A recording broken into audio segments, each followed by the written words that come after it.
Joining us in his usual Wednesday spot is our friend Kurt Warner. Good to see you, Kurt. How are you, sir? I'm doing well. How you doing, buddy? Hanging in there. So the news breaking on Wednesday morning that Tua Tagovailoa will be benched. Mike McDaniel, after the loss to the Steelers, said all options are on the table at quarterback, and the option now is Quinn Ewers, I guess, for at least this week for the Miami Dolphins. And I'll give you the floor on what you've seen from Tua this year and why you think we're at where we're at right now in South Florida. Yeah, I mean, these things always are interesting. That obviously they had won 5 of 6 before Monday night, so they had got back to playing decent football.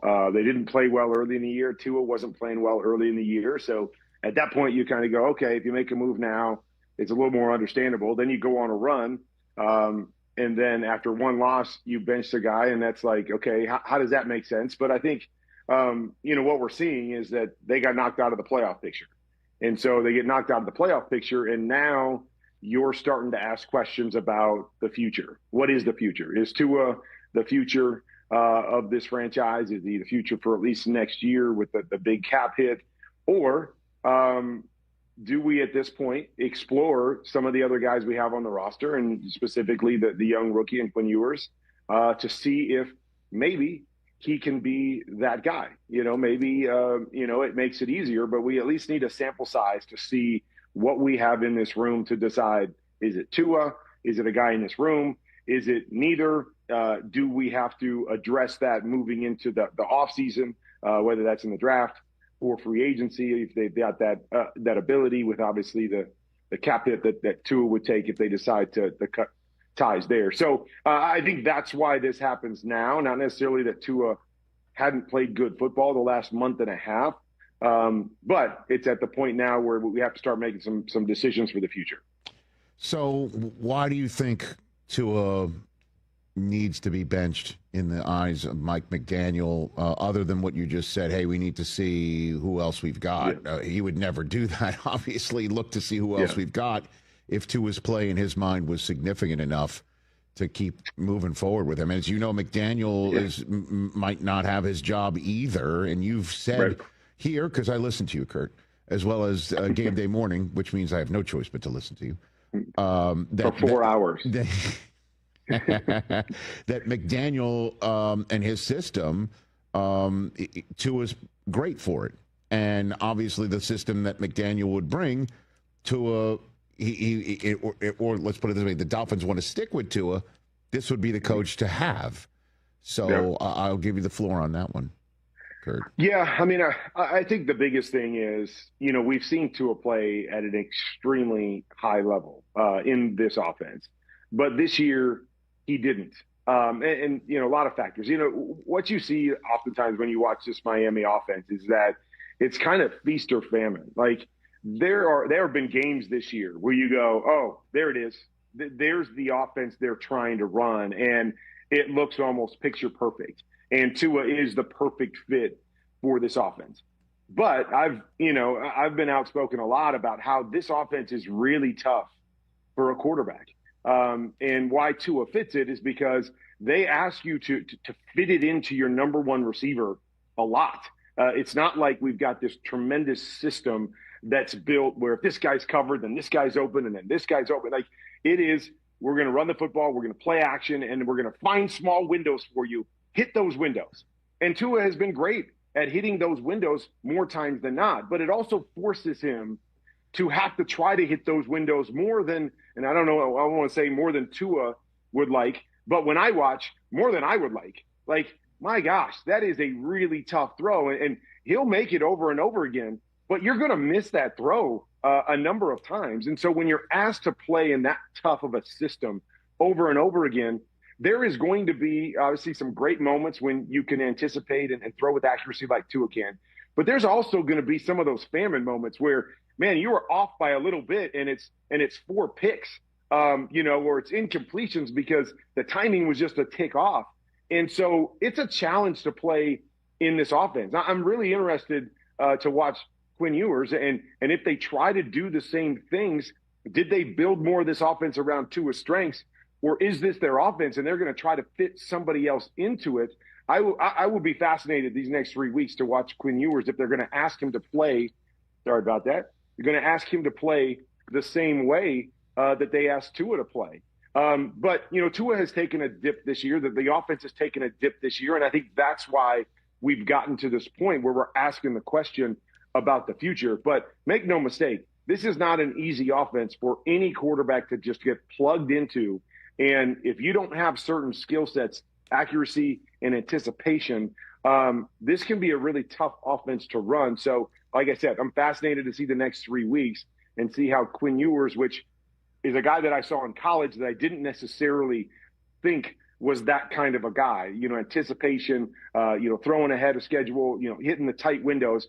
I didn't feel like he was that kind of guy in college. So I'll be interested to see how this plays out these next few weeks. Kurt Warner here on the Rich Eisen Show, and bring you up to speed at what I said at the top of the show, Kurt. I'm not a capologist. I don't play one on TV. There are a lot of different variables that go into this, but if Tua is in fact cut next league year or post-league year starting, depending on all the designations and whatever, it would be a larger cap hit than the one that the Broncos took for Russell Wilson.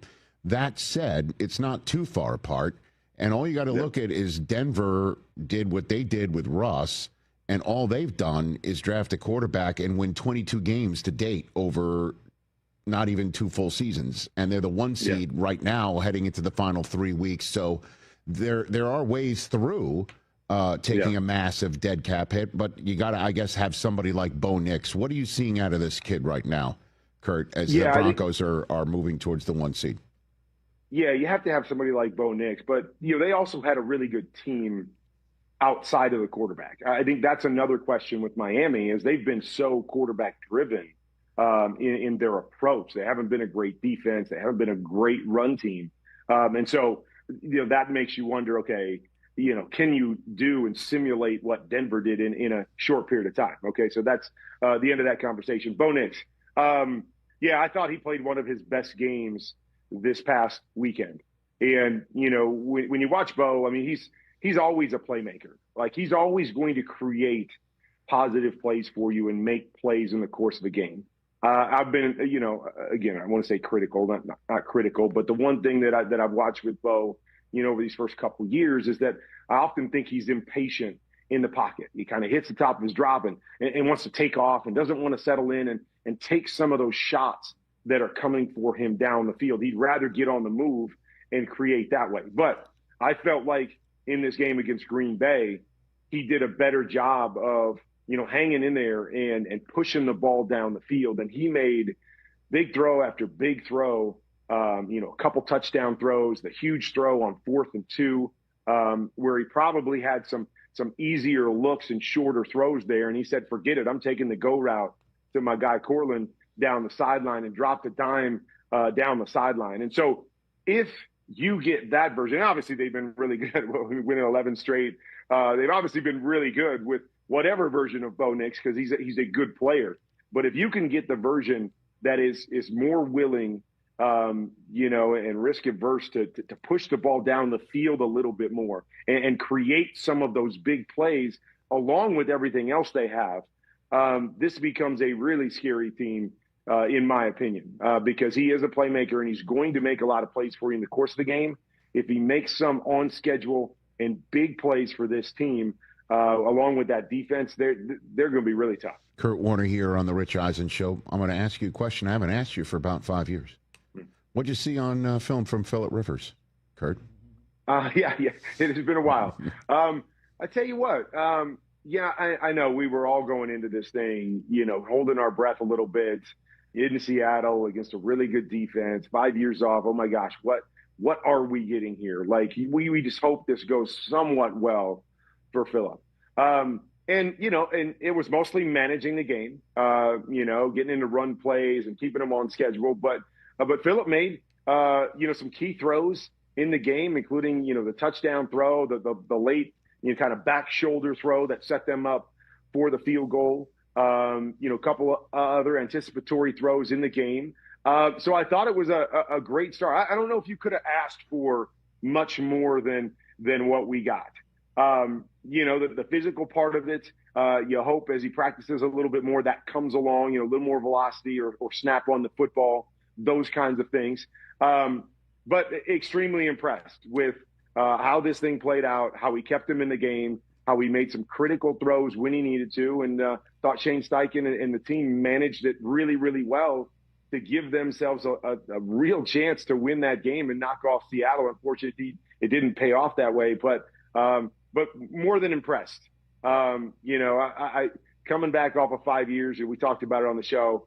I don't even know what I could have expected, in that kind of scenario. And so after watching it, I'm like, man, that's about as good as I could have expected for a situation like that. Kurt Warner here on the Rich Eisen Show, looking at the standings right now. I want to focus on the 6 and 7 seeds in each conference, just to give you the mind's eye of it. You got the Bills at 6, the Texans at 7 in the AFC. In the NFC, you've got the Niners at 6, the Packers at 7. I don't recall entering the final 3 weeks of the season seeing a 6 and 7 of both conferences. You could say, absolutely, they could win it. And there's the Chargers at 5, with Justin Herbert taking as many sacks as he has in the last 2 games, and 11 sacks in the last 2 games of that broken left hand as he's ever taken in his entire career, Kurt, over a 2-game span.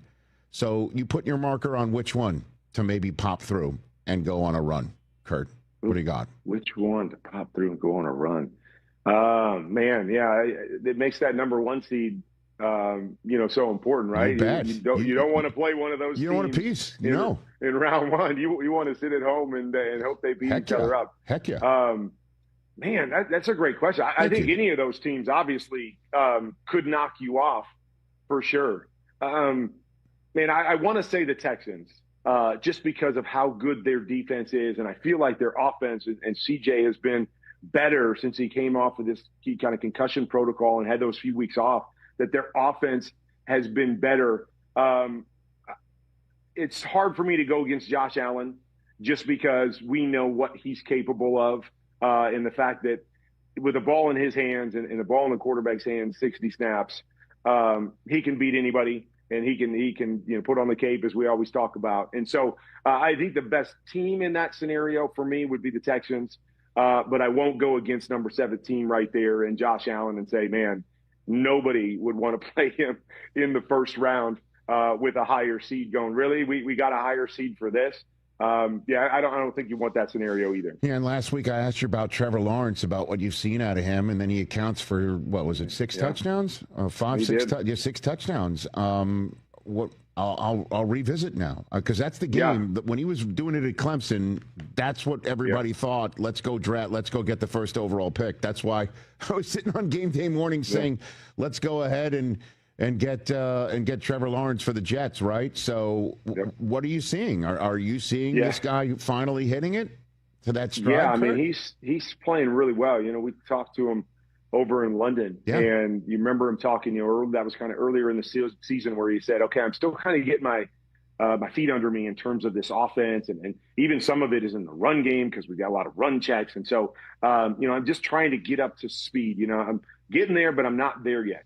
It sure feels like he's found that groove now. The last 3 or 4 weeks, I think he's played some of his best football. You always ask me who the best quarterback performance was every week. Yes. He was going to be my number 1 on the list this past week. And it's one of those scenarios where even when he's a little bit wrong, it's right now. And so he had a touchdown pass to Brian Thomas where I felt like he got off the backside a little bit too early, and the backside defender fell off on the play. But he zipped it in there and made a perfect throw that it went just off the fingers of the defender and right into Brian Thomas's hands for a touchdown. So, like, even when he was a little bit off with his read and kind of sped it up too much, he's playing so well and so perfect that he gets away with some of those plays as well. I mean, it just, so many things are going right. And we've all seen this, right? We've seen the moments that say, okay, when this all goes right, this kid has everything you could possibly want to be a top-level elite quarterback in the league. We just haven't seen him put it all together. The last 3 or 4 weeks, it's been put together. And so now the question becomes, okay, can he sustain that? Is that what we see the rest of the year? Is that what we see the rest of his career? But right now, Coach Cohen is doing a great job of dialing it up, and Trevor Lawrence is locked in and throwing the football really, really well. And some great games coming up this week. I mean, the aforementioned Chargers trying to get to 11 wins, stay in the mix in the AFC West, taking on Dallas. Tampa and Carolina, the first of two times over the last 3 weeks. They're tied atop their division. Pittsburgh, 2 wins in a row, taking on Detroit. Rodgers' final visit, one would think potentially to Detroit in a game that both have to have. Of course, there's the one that we also mentioned with the Packers and the Bears. Jaguars taking on the Broncos. Trevor Lawrence, red hot. Nobody's hotter than Bo Nix. And it all starts with Rams Seahawks on Thursday night. So let's finish with that one. Rams Seahawks comes down to what, do you think? Yeah, I mean, I think the big question or the big thing we're going to say is it's going to come down to Sam Darnold against the pressure of the Rams. The last 2 times they've played, whether that was in Minnesota last year in the playoffs, I think he was sacked 9 times in that game, but just didn't look like the same Darnold we had seen the rest of the season when the pressure was on him and he was getting hit and he was rushed to make decisions. Earlier this year, we saw the same thing. 4 interceptions in the game at LA. Was same thing, pressure and bodies around him on every snap, where he was forced to have to drop back and throw the football a little bit more. He hasn't performed well in those situations. So that to me is going to be the question of this game is, A, if they get into that kind of a game, can Sam quiet the critics in that regard? Or B, can they play a different style of game? Like all year they've wanted to play with more tight ends and running the football and play action and under center and all of that stuff. They haven't been quite as good this last month offensively. And so can they play that brand of football to slow down the front and not get into that drop back game where Sam has struggled against the Rams the last couple times out? So those are the big questions that I have, going in specifically from that kind of matchup. Thank you, Kurt. Greatly appreciate it, man. And are you, I've totally forgot the Monday Nighter, which I should do. Always mention here on Disney Plus and ESPN and ESPN Radio. Are you calling that one on radio? Are you doing that one? I am not calling next Monday. I got it off earlier in the year, and now I'm kind of wishing that I was on that one. I'd love to see Phillip, and the 49ers are playing well. Brock Purdy had a great game this past week, so really good matchup with obviously high stakes at that one too. But you and I will have our hands full for Texans at Chargers on NFL Network this Saturday of Week 17. I can't believe we're coming down to it here. Kurt, thanks for the time. Greatly appreciated. Everybody check out QB Confidential, which is how Kurt breaks down everything from his all 20.